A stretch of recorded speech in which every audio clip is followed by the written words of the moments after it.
აი ასეთი ფენოვანი ხაჭაპური გამოვაცხე, ნაპოლეონის ცომი რომ მოვზილე, 1 ცალი გადავინახე, 3-ისგან გამოვაცხე ნაპოლეონი, 1-ისგან გამოვაცხე 4 ცალი დიდი ზომის ხაჭაპური.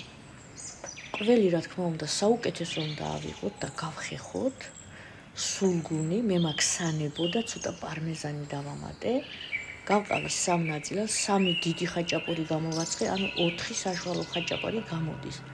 ვათხელებთ 3 მმ-ზე დაახლოებით და ყველი ჩავდოთ იგივე წონისა, რაც ხაჭაპურია.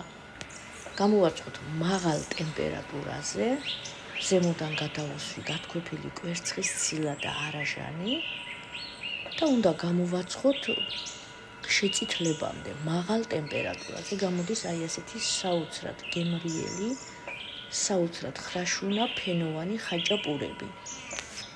ცომი არის საუკეთესო ნაპოლეონი გამოდის, რეცეპტს დავწერ აღწერაში და ლინკს მიუთითებ YouTube-ზე უნდა მოგძებნოთ ამ ცომის მოსამზადებლად.